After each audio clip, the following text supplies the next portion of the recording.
A groundhog will be your mailman. To play it safe, you better give me your mama's address. I gotta know where to ship your corpse. Where you going now?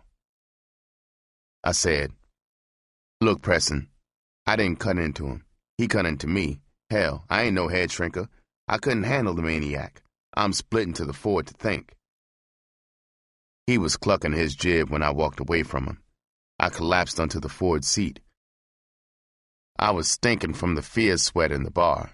My pants were soggy. I saw the white broad that was burning to freak off with me. She was holding the roost door open. Sweet filed out. His horse strutted out behind him. They walked behind him to the Duesenberg. A tall, brown-skinned joker with a gleaming head of processed hair got out of the red hog. He was the gutty stud I saw pouring that gin down Poison's girl. Sweet's stable had gotten into the Duesenberg. The shiny-top joker and Sweet were rapping on the sidewalk. They pounded each other on the back. They looked like boon buddies. Miss Peaches stood lashing her tail at Sweet's side. I almost leaped out of my hide. It was Preston banging on the car window. I unlocked the door. He slid in. His peepers were ballooning, looking past me to Sweet on the other side of the street. He was sucking air like a mackerel on the beach. He was shoving a rusty owlhead .22 pistol across the seat. He was trembling, like the 0 second had come to assassinate maybe FDR. He said, "Kid, you sitting here hating him, ain't you? You despise his guts. I saw the way you was looking at him. A bastard like him ain't got a right to live on God's green earth. Do yourself and the world a favor, kid. Take this rod and walk sneaky-like down that sidewalk while he's rapping to Glass Top. Stick the barrel in his ear and pull the trigger. Then quick, blow the cat's brains out. It's easy, kid. You can do it. Every nigger in the country will love you. Kid, it's your chance to get great. Go on, kid, do it now. You ain't never gonna get a choice of your chance." I said, "Preston, I'm not hip to the murder game. I don't want to get hip to it. I don't want to blow his brains out on that sidewalk and waste them. I want his brains to work inside my skull. You getting old, Preston. You can't even dent the mustard. He screwed you around 1,000 times worse than me. You can't lose for winning. Why don't you be the hero and croak him? Look, Preston, take that Tommy gun and split. I like you, but give me a break, huh? I've had a funky night and my skull needs a change." He said, "Kid, you think I ain't got the guts? He ruined me, kid. He destroyed me. He's just another nigger. He ain't no bear, and that cat ain't no tiger. I'm going over there right now and cash them out." Old Preston sprang out of the car. I watched him all the way. That game leg had him tilting from side to side. He looked like one of those dowdy Spirit of 76 jokers on the posters around the 4th of July. I wondered if he was tanked up with enough rot-gut moxie to really fold Sweet's dukes for good across his chest. Preston was on the other side of the street, only 20 feet from Sweet and Glass Top. His mitt was rammed into his benny pocket, keeping the rod warm and ready. Preston's shoulders and back was stiff and straight. Sweet's back was toward me. He was facing the sidewalk. I thought, the old dingbat may do it. He sure had reasons. Sweet put the hurt to him all right. Will there be much gore? Will Sweet croak right away or flop around on the street like a chicken with his head wrung off? Will Miss Peaches leap up and cut Preston's throat? If Preston croaks him, I'll have to cut into Poison. I'll bleed his skull.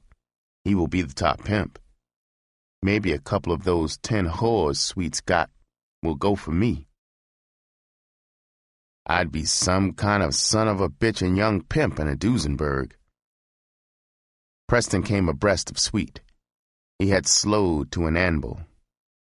I could see his yellow mitt easing out of his pocket. He got maybe 3 feet past Sweet and stopped. He was going to do it. He was coming back for the fatal flank sneak. At that instant, Sweet turned his buffalo head and looked down at Preston. Miss Peaches stiffened. I saw a black cavern open in Preston's toothless yellow face. The chicken-hearted bastard had been chilled by those awful gray orbs and the cat. He was grinning at Sweet.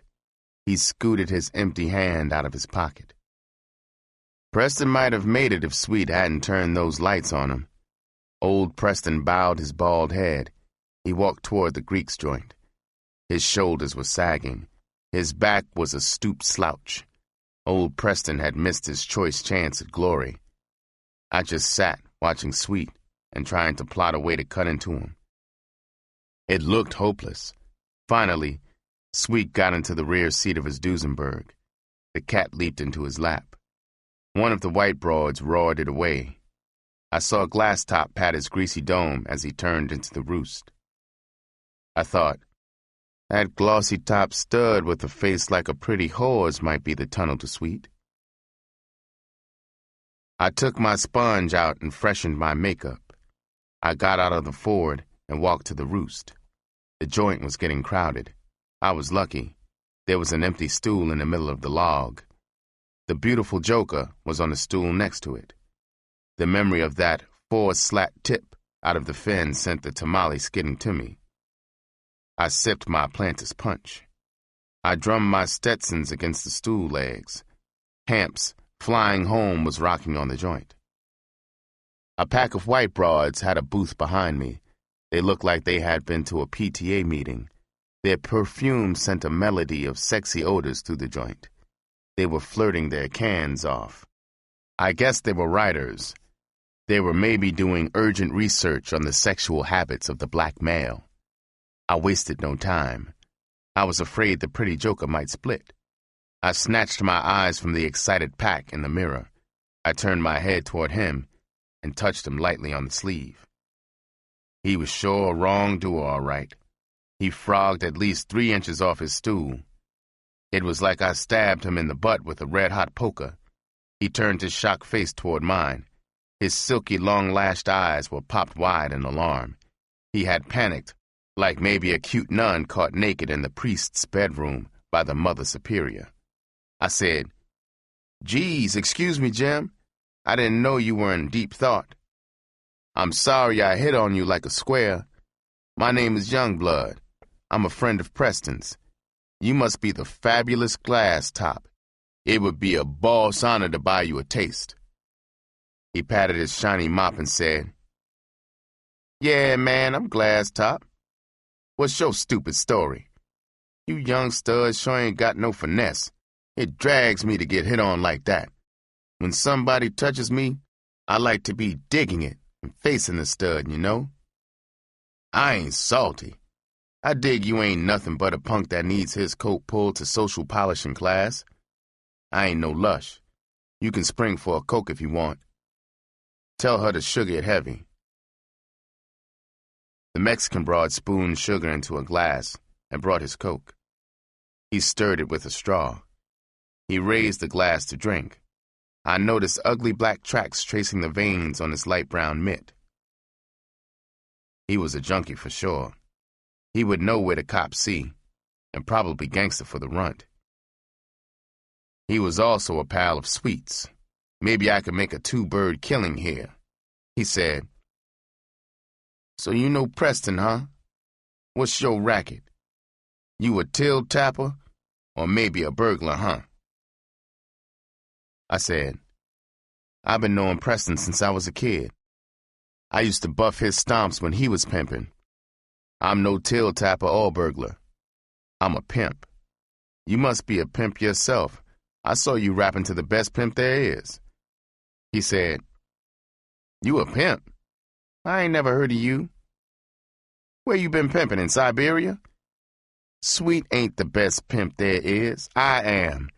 Pimps are just like cars. The best known ain't no real yardstick to the best car. It's like I'm a Duesenberg and Sweet's a Ford. I got all the quality and beauty. He's got all the advertising and all the luck. Sweet's got 10 whores, I got 5. These whores in town ain't hip to how great I am. When they wake up to me, I'll have to fight 'em off with a baseball bat. How many girls you got? I said, I only got one girl now. I just got out of the joint, but I'm going to have 10 in a year. This town will hear about me. I was thinking about cutting into some top pimp-like suite. I'm not stupid enough to think I don't need to learn 1,000 times more about pimping than I know. I also need connections for girl and gangster. I'm just a kid in darkness waiting for some brain to help light the way. He said, Stay cool, blood. I just remembered I left my kitty's slammer open. I'll be back after I lock it up. I looked in the mirror and saw him go out. He turned left towards the Greek's joint. I knew he was going to Preston to check me out. When he walked out, that panting pack behind me turned as one. It was like Cary Grant had walked out. The jukebox was moaning gut bucket blues. Some joker was singing, Going down slow. Don't send no doctor. Doctor sure can't do no good. Please write my mother. Tell her the shape I'm in. I'm going down slow. I remembered it had been my father's favorite record. He had kept it spinning on the rich Victrola. I remembered his shocked face there in the doorway when he discovered it, and everything else gone. I wondered if he were alive and still in town. If I ran into him, I sure wouldn't know what to say to him after all these years. I saw the silk chicks crane their necks toward the door. I switched my eyes left in the mirror. I saw Glasstop coming in. Those chickens were clucking when he sat down. I said, Jack,